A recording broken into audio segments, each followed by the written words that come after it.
siang Mas. Jadi sekarang yang hari ini saya mau sharing sedikit tentang Flutter sama Dart basicnya karena sekarang saya mau coba belajar ke Flutter.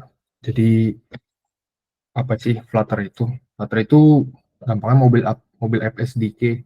SDK itu software development kit yang dipakai buat develop high performance sama high fidelity Android sama iOS app.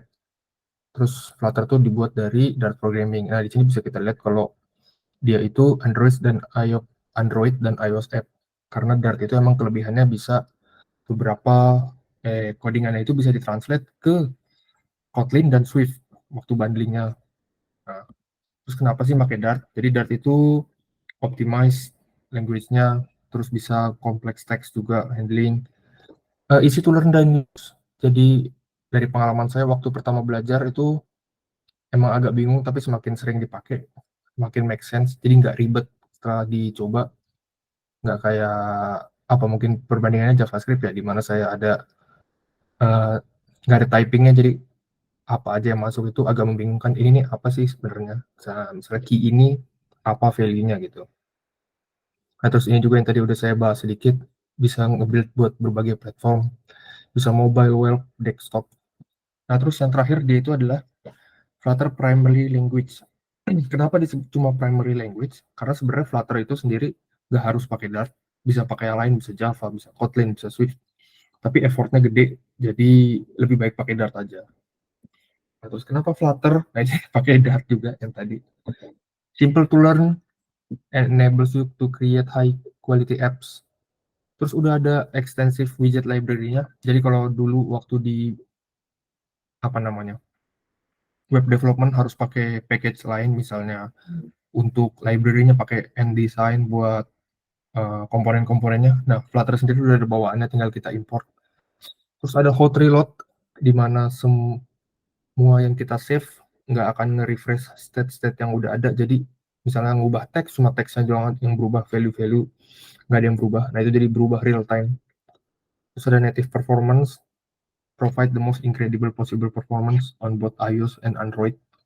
Open source, jadi ada package-package yang kita pakai. Kita bisa pakai package orang, kita bisa develop, terus kita publish package kita. Terus ada cross platform yang tadi di atas, bisa iOS dan Android.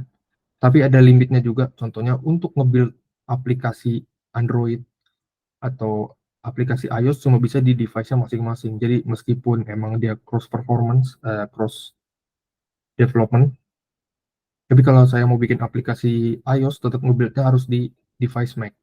Dan juga kalau Android ya Mac nggak bisa nge-build Android, sebaliknya begitu. Terus fleksibel dan ekspresif, dia ini terinspirasi atau ngikutin prinsipnya Google Material Design. Sekilas tentang material design. Material design itu gampangnya adalah design language yang di develop Google, jadi kayak standar-standarnya. Gimana sih UI UX biar menarik, biar bagus gitu. Nah, kalau kita lihat sedikit ke material design, sini ada webnya. Di sini dia mau apa sih material design itu? Material design 3 is the latest version of Google Open Source Design System. Jadi dia menekankan ke design sistemnya. Kita bisa bikin beautiful usable product. Jadi lebih ke UX-nya, kayak contohnya foundation ya.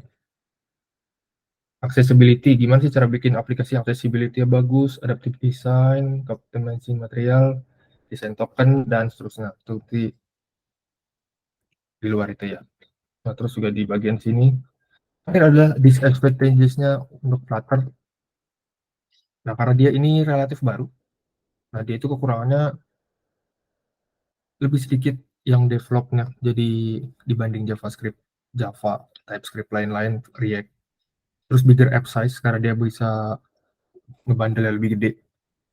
Nah, ini juga Dart nggak terlalu populer dibanding bahasa-bahasa barunya, karena dia lebih baru. Nah, terus ini buat requirement-nya ini adalah waktu kita install, dia bakal ada keperluan-keperluan yang kayak bisa jalan di device. Nah, keperluannya ada misalnya kayak operating systemnya harus Windows 10 ke atas, ada disk space, ada tools juga yang harus kita install. Nah, ini panjang ke bawah. Nah, kalau dari saya, pengalaman saya sih, yang paling sulit dari Dart itu instalasinya, biar device kita bisa pakai. Nah itu sih, tapi kalau kita udah selesai, udah bisa, kita bisa run Flutter Doctor, kita bisa lihat kalau Flutter Doctor kita udah jalan sukses dan dia bisa munculin semua yang itunya, semua poin-poinnya di tercentang, nah itu berarti udah jalan. Di sini ada poin-poinnya kayak Flutter versi berapa, Windows versinya berapa, nah ada kayak Chrome dibuat develop web, VS Code, Android Studio, connected device, dan lain-lain. Nah kalau kita belum selesai nanti ada kayak agreement Android yang belum kita approve gitu-gitu dan sebagainya. Nah, ini saya mau sharing sedikit di bagian coding kan ya. Oh, jadi nanti kalau udah install bisa install biasa. Gimana buat itunya ada di get started, write your first app. Nah, gampangnya adalah ini, Music Flutter, Learn More. Nah, ya gampangnya dia tinggal nge-run command Flutter create app sama kayak lo itu nanti setelah create app dia bakal nge-run yang nantinya akan membuat aplikasi yang bisa kita develop. Nah, eh, ini juga masih perlu juga install Android Studio biar bisa ada emulatornya. Nah, nanti kalau udah masuk ke sini, udah berhasil create, kita tinggal pertama pilih device mana yang kita mau, dia mau run di mana. Sekarang saya pakai emulator. Nah, nanti tinggal ke halaman yang masuk di dalam lib ini harus di sini. Soalnya kalau kita ngerunnya di misalnya apa ya? Oh, kalau di web kan tinggal npm run start di mana aja asal di reponya itu jalan. Nah, tapi kalau kita run di pubspec ini kayak package JSON-nya. Kalau kita run dia nggak bisa, dia bakal ngecek ini nih foldernya dia, ini tuh extensionnya apa, terus oh perlu ini perlu itu gitu. Nah, tapi kalau kita run di sini dia secara otomatis ngebaca, oh ini ini berarti bagian dari aplikasinya, dia bakal langsung run secara otomatis gitu.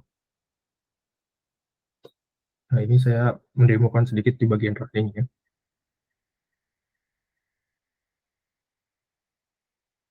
Hmm.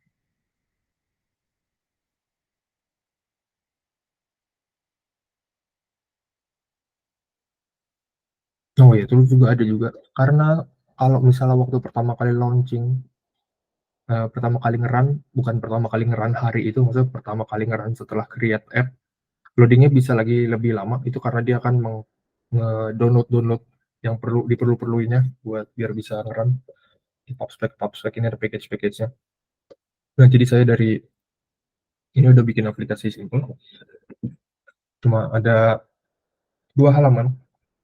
Ini pakai router, package-nya dinamanya Go Router, tinggal diinstal dan diimplementasikan. Nah, secara development juga dia agak beda sedikit, dimana misalnya eh, apa ya, yang menurut saya paling beda itu class name ya. Biasa kan kalau kita mau styling di browsing di web browser, di web development tinggal class name apa. Nah, tapi dia itu nggak, dia cuma bisa menerima apa yang udah di declare sama widgetnya ini. Widget ini komponen. Nah, dia cuma bisa ada ada key itu key, mungkin buat itu. Textile kayak style ini, textile ini apa sih? Jadi kita kalau mau ngubah-ngubah stylingnya itu bisa nerima yang namanya textile. Nah, dari textile ini di dalamnya ada background.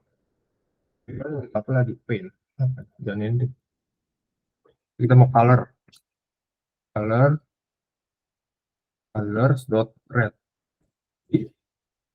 Kita save harusnya teksnya berubah warna secara langsung tanpa mengubah state yang udah ada. Ini ada local state, jadi kalau kita ubah-ubah, terus kita ubah warnanya, dia langsung nggak ngapus state-nya, nggak nggak hard nggak hard refresh halamannya gitu.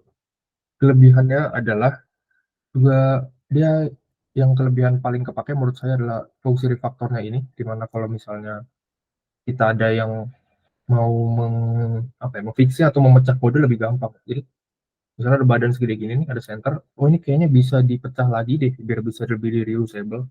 Kita tinggal klik di sini, bisa extract method, bisa di extract method misalnya jadi terpisah counter, dia akan udah ke bawah. Nah, nantinya bisa kita copy ke folder lain terus kita import. pertama mulai pasti yang membingungkan, ada bisa nerima apa aja sih widget ini.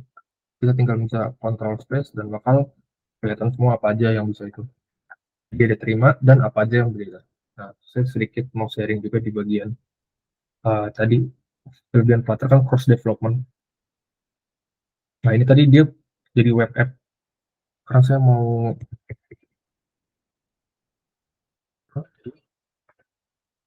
dia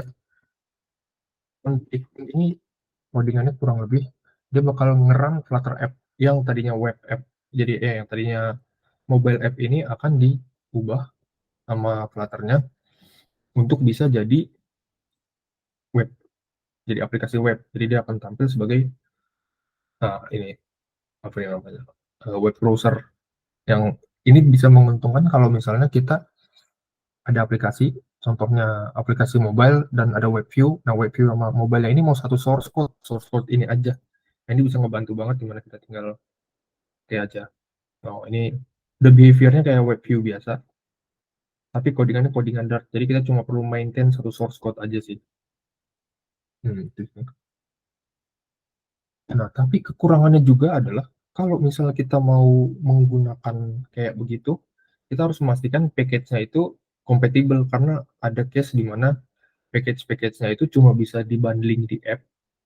Kalau dibundling sebagai web browser, kekurangannya itu. Nah, itu mesti lagi on progress sih, nyari tahu gimana caranya biar misalnya ada package yang berbeda atau nggak kompatibel, gimana caranya tetap bisa ngeran dua-duanya. Gitu sih, Mas. Nah, ya itu sih. Dari yang saya pelajari